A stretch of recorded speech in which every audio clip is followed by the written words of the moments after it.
Mit 15 km/h durch Europa.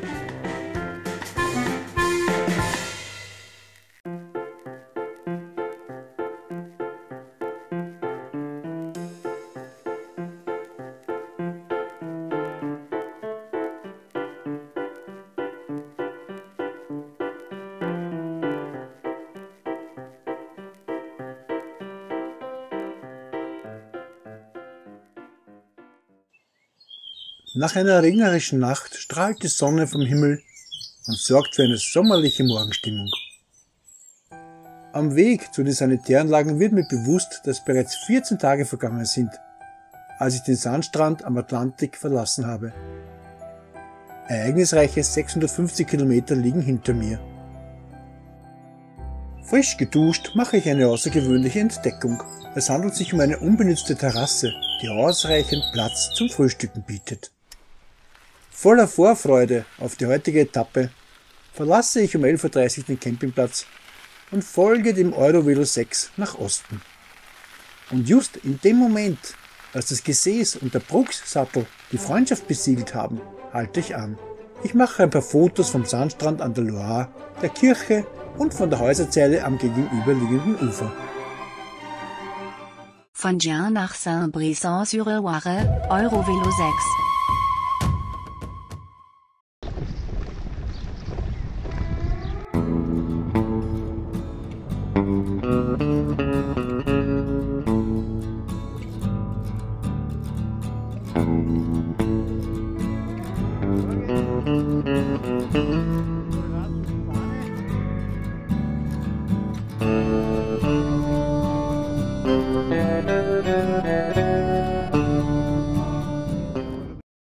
Von Saint-Brisson nach Bédoise, Eurovelo 6.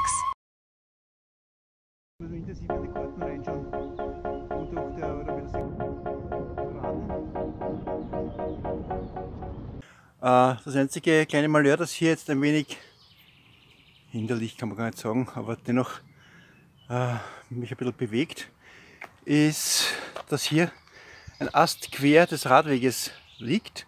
Oh, was für ein Glück, dass ich so schlank bin. Gerhard, willst du mit dieser Selbsteinschätzung dein Gewissen beruhigen? Ich wundere mich, dass der Boden nach den heftigen Regengüssen in der Nacht so trocken ist.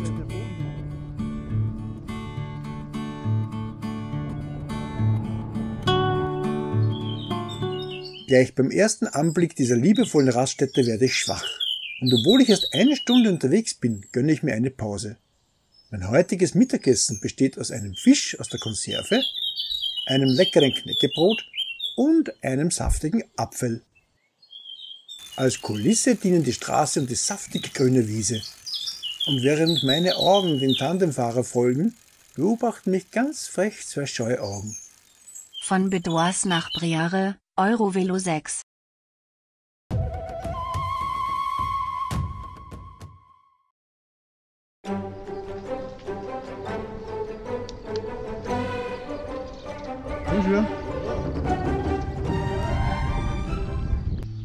Die Unterführung verleitet mich, davon auszugehen, dass oberhalb eine Straße oder eine Schiene ist. Doch die Geräusche, die in meine Ohren dringen, stammen weder von einer Lokomotive noch von einem Kraftfahrzeug. Da bin ich mir ganz sicher.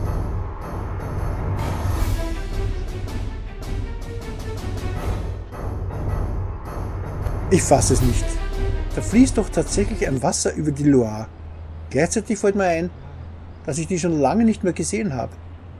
Voller Neugier schnappe ich mir das Bike-Rad und Buch und stelle erstaunt fest, dass der Weg neben dem Kanal zum anderen Ufer führt. Und da muss ich wohl rüber. Um das Selbstbewusstsein zu steigern und um etwas mehr Sicherheit zu gewinnen, schaue ich mal zu, wie es anderen ergeht, wenn sie dicht neben dem Kanal ihr Fahrrad steuern.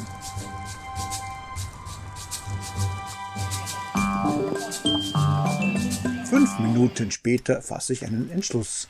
Doch ganz wohl fühle ich mich dabei immer noch nicht. Was passiert, wenn das Vorderrad und der Anhänger ins Wasser fallen?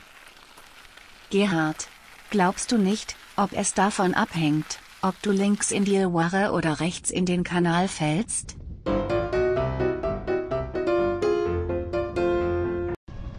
Ich habe ja schon sehr vieles erlebt.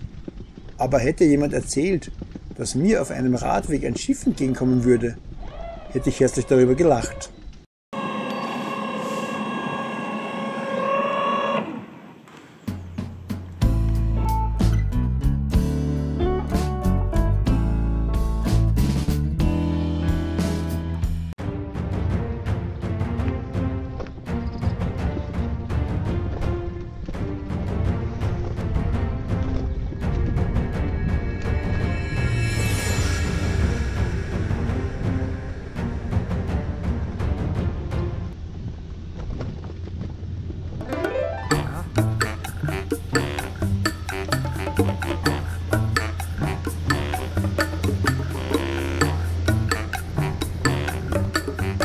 Glücklich und gesund erreiche ich das Festland.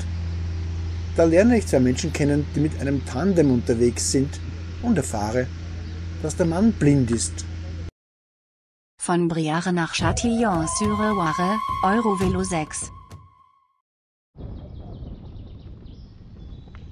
Ja, nach dieser spektakulären Fahrt über die Brücke bei Briare, den Kanal entlang, diesen schmalen Kanal entlang, geht es also hier durch diese Naturlandschaft entlang eines kleinen Kanals. Gerhard. Die Strecke verläuft auf den alten Trassen des Briare-Kanals und des Canale Latéral à la Loire, wo die Boote früher die Loire überquerten. Jetzt wird es richtig schweißtreibend.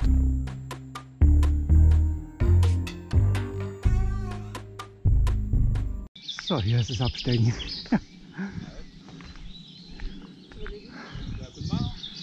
Merci beaucoup. Hey, ein blinder Passagier. Was sagt man dazu?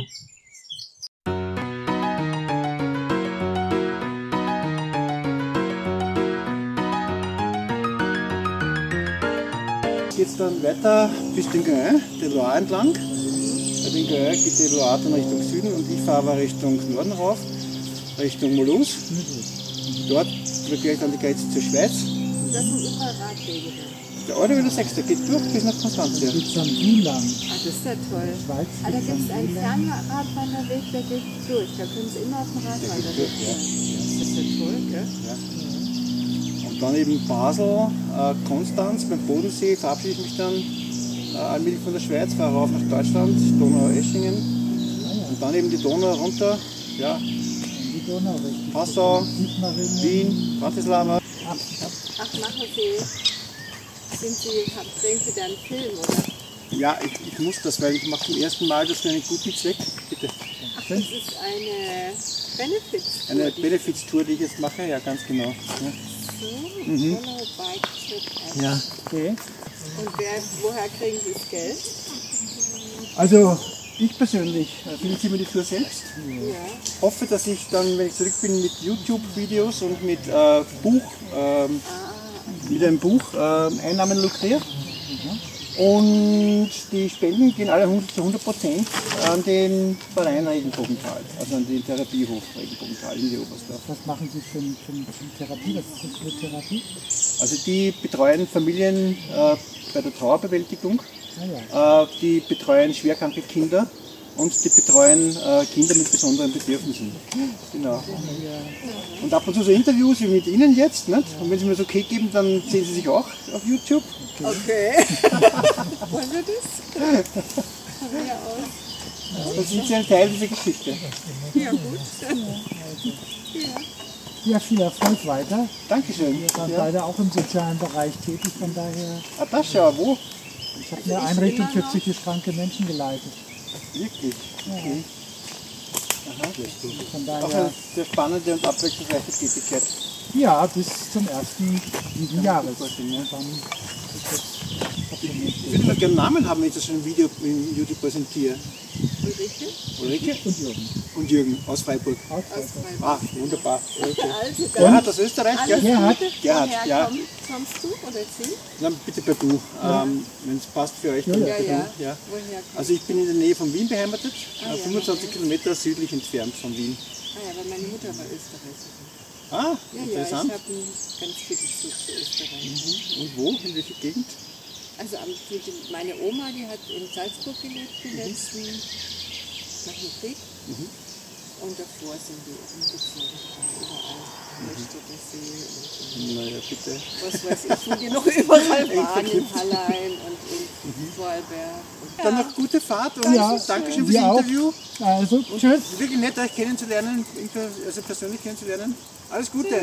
Tschüss.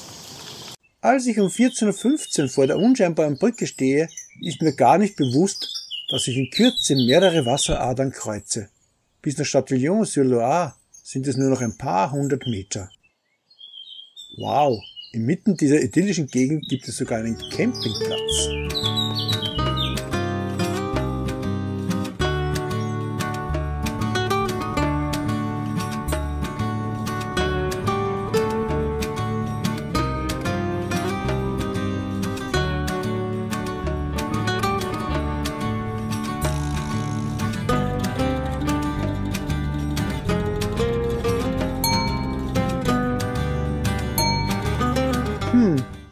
Garmin piepst ständig. Irgendwas stimmt da nicht.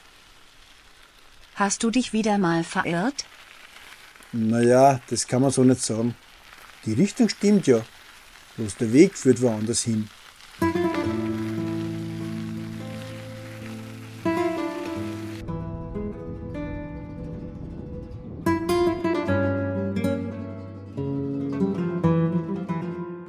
Das ist ein Hammer. Sehe ich das richtig?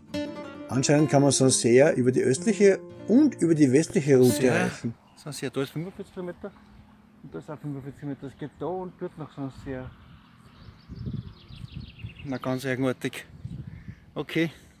Von Châtillon-sur-Loire nach Belleville-sur-Loire, Eurovelo 6.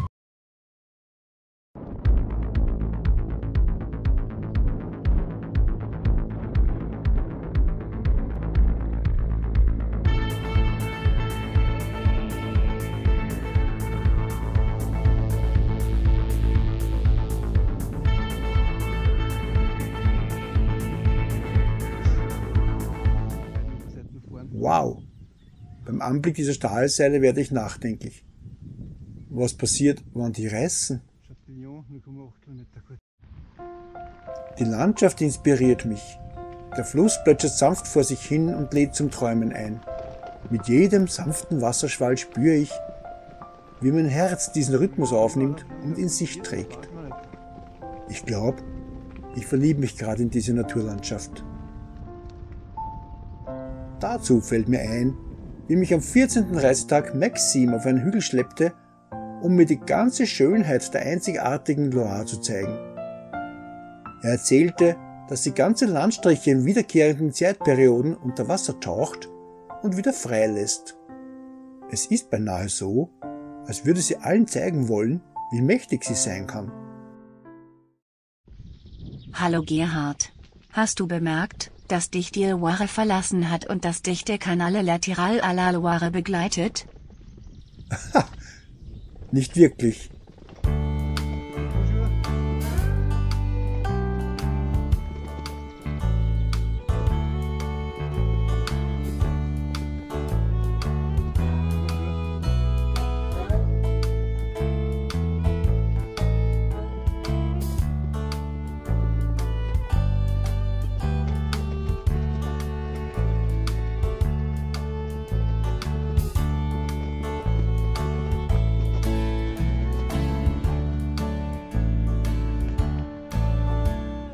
Es sind alte Kähne, die hier im grünen Wasser des Kanals Latéral vor Anker liegen. Ich frage mich gerade, wie die es schaffen, durch die engen Schleusen zu manövrieren.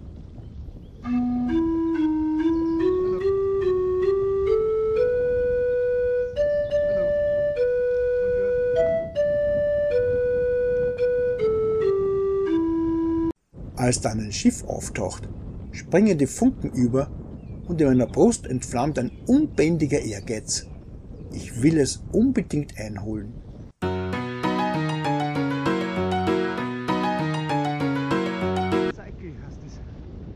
Gerhard, du weißt aber schon, wo deine Grenzen sind?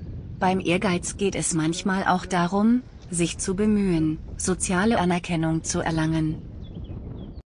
Weitere Treiber sind auch Geltungsdrang, Macht oder Ruhm. solange es sich um einen gesunden Ehrgeiz, wie beispielsweise Engagement, Umsetzungsdrang oder um einen kontrollierten Antrieb handelt, ist dies mitunter auch ein Schlüssel zum Erfolg. Letztendlich soll diese Eigenschaft dazu dienen, ein Ziel zu erreichen. Wo siehst du dich? Gut, ich gehe in mich und gebe zu, dass ich es mag, wenn ich wertgeschätzt werde. Und manchmal will ich mir und möglicherweise auch den anderen beweisen, wie gut ich bin. Da bin ich also auf der Suche nach Anerkennung.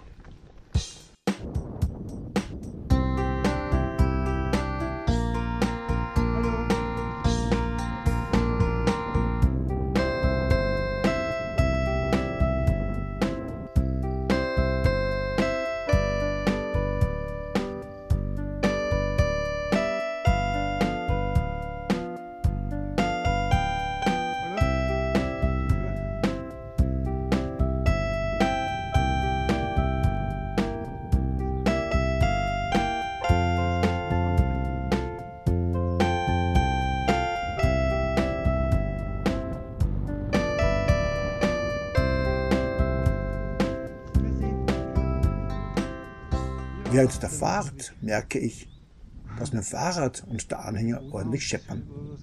So, als würde ich über Kopfsteinpflaster fahren.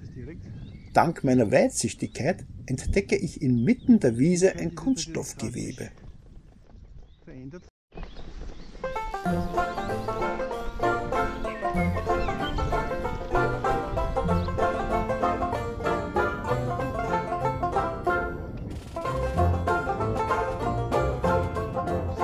Unglaublich.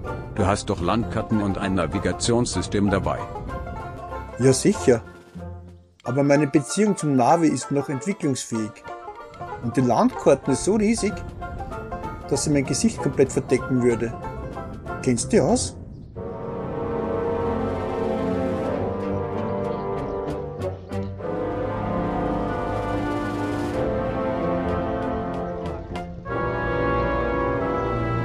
Ich bin ja ein richtiger Glückspilz, denn vor meiner Nase gibt es einen Supermarkt.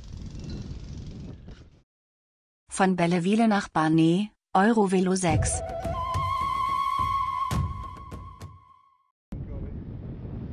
Puh, vor meiner Nase qualmt es aber ordentlich. Das schaut so gar nicht nach dem weißen Rauch aus, der nach einer erfolgreichen Papstwahl gegen den Himmel steigt.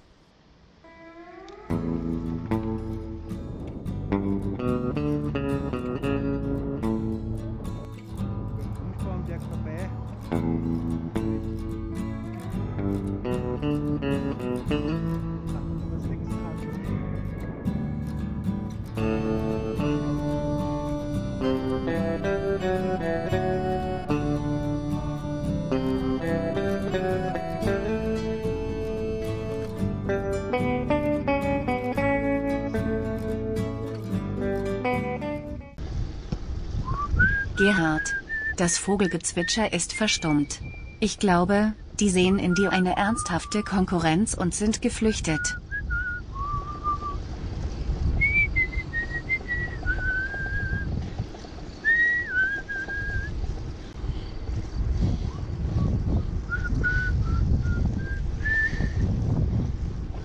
Dass ausgerechnet Garmin bei meiner musikalischen Darbietung einschläft, das stimmt mich schon etwas nachdenklich. Wenn ich längere Zeit alleine unterwegs bin, erwacht die Fantasie zu neuem Leben. Was wäre wohl, wenn unser Gehirn die von den Augen vermittelten Bilder verkehrt projizieren würde? Vielleicht würde dir dann der Helm vom Kopf fallen?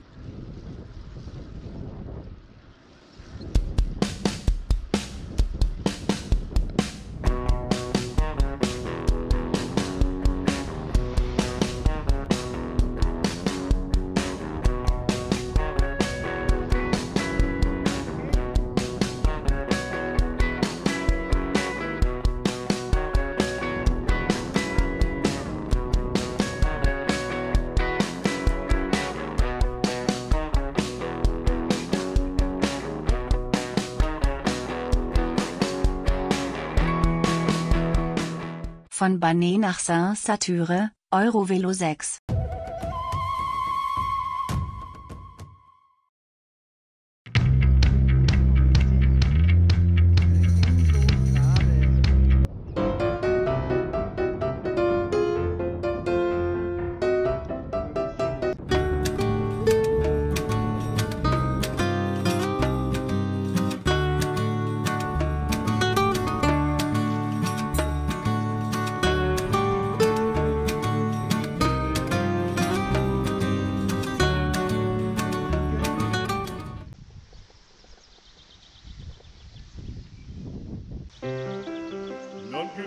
farfalloni amoroso, notte e giorno di torno girano, delle belle turbando al riposo, ma ci s'è trovato Gino d'amor. Delle belle turbando al riposo, ma ci s'è trovato Gino d'amor. Non più vrei questi bei panacchini. Ich glaube es nicht. Wenn er so trödelt, wird er Constanza am Schwarzen Meer erst nächstes Jahr erreichen.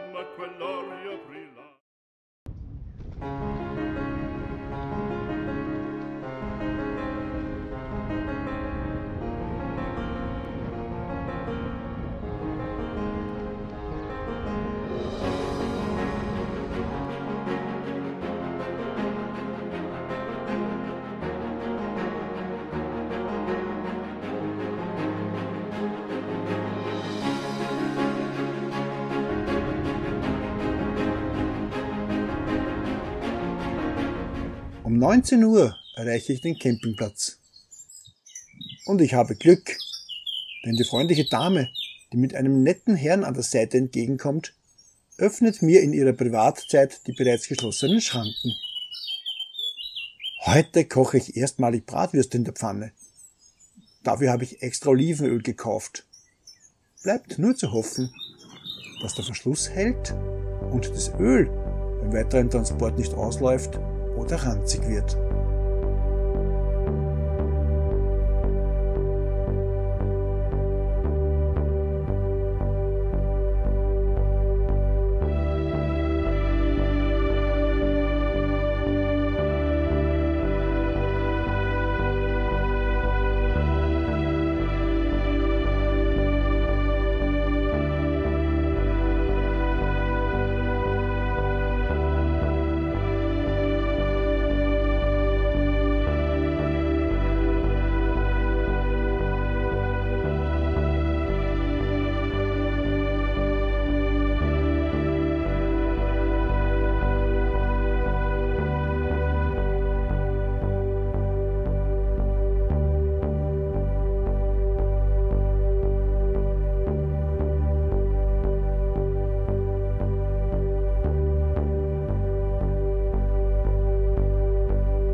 Willst du wissen, was am nächsten Reisetag passiert? Und interessiert dich, was es auf den Radwegen Neues gibt? Dann klicke rechts unten auf das Gesicht mit dem Fahrradhelm und abonniere den Kanal. Das Abonnement ist kostenlos und jederzeit sofort stornierbar.